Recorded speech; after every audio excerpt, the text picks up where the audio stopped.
अनाज देकर उसका पेट की आग बुझा रहे हैं, वह करुणा का पहला पात्र है? या जिसके बच्चे को शिक्षा नहीं मिल रही है इसके लिए? या फिर वैसे लोग जो ज्ञान के अभाव में सनातन को समझ नहीं रहे हैं? करुणा का वास्तव में जिसकी मैं चर्चा सहयोग की किया, सहयोग उसके लिए और समर्पण भी उसके लिए, सनातन भी उसके लिए, यह अभी के समय की मांग है। वैचारिक लड़ाई में कितना संघर्ष हो रहा है। यहाँ बैठे हुए संतों को, एक एक लोगों को समझ में आ रहा होगा, वैचारिक लड़ाई हमारे सनातन विचारों पर जो प्रहार हो रहा है, सदियों से प्रहार होता आया, सनातन को कोई मिटा नहीं सका। लेकिन अब इस वैचारिक लड़ाई में, इस धर्म की लड़ाई में कृष्ण बनकर सबको यह धर्म युद्ध लड़ना पड़ेगा। और यह धर्म युद्ध हम सिर्फ कृष्ण के महाभारत के शस्त्रों से नहीं जीत सकते हैं, हम भगवान श्री राम के सेवड़ी के जूठे बैर से जीत सकते हैं। इससे भी जीतना पड़ेगा। हमारा ज्ञान किसके लिए हो, हमारी सत्ता किसके लिए हो, हमारा साधन किसके लिए हो, हमारा उपकार किसके लिए हो, यह आपको पहचानना पड़ेगा।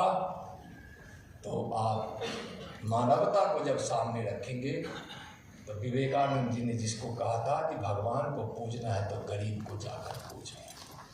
आज वैचारिक लड़ाई पर प्रहार वही हो रहा है, जंगलों में हो रहा है, गरीब बस्तियों में हो रहा है, वहाँ हो रहा है जहाँ अभाव है।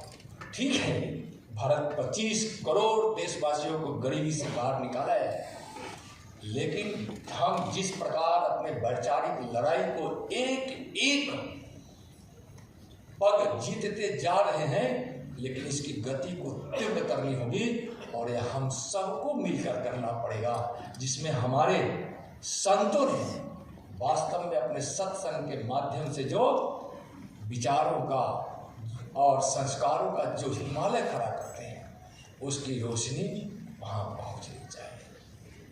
उगा सूरज कैसा कहो मुक्तिकाए, उजाला हुआ मंदिरों के शिखर पर, मगर देवता के न पहुँचा, आज वहाँ पहुँचाना ही पड़ेगा। नहीं तो यह कन्वेंशन हॉल का कोई महत्व नहीं रह जाएगा। हम अपने विचारों को एक दबे हुए जुबान में अपने शयन कक्ष या अपने घर से बाहर नहीं ले जा पाएंगे। आगे आने वाले समय यही आपको चुनौती भी दे रहा है और यही आईना भी दिखा रहा है। तो बस आज पूज्य बापू के चरणों में आज उपस्थित होने का हमको भी सौभाग्य मिला है। तो एक बार मेरा जीवन धन्यवाद। मैं कहा हूँ बीच में कि सत्संग संस्कार ही नहीं देता है, साहस भी देता है। सनातन सहानुभूति है तो साहस भी है। साहस का मतलब ऑपरेशन सिंदूर है। सामर्थ्य का मतलब हम किसी के सामने झुकने वाले नहीं हैं। जो हम पर प्रहार करेगा उसको हम धूल चटा देंगे। चलिए, यह देश संतों का है, यह देश विचारवानों का है। 21वीं सदी आपका होगा। इसलिए सनातन विचारों पर भारत का संस्कार उदय लेने लगा है।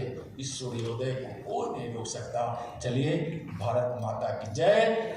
जय सनातन, जय राजगिरी जहाँ ज्ञान का भंडार है, और जय पूज्य बापू। बहुत बहुत धन्यवाद। भारत माता की जय।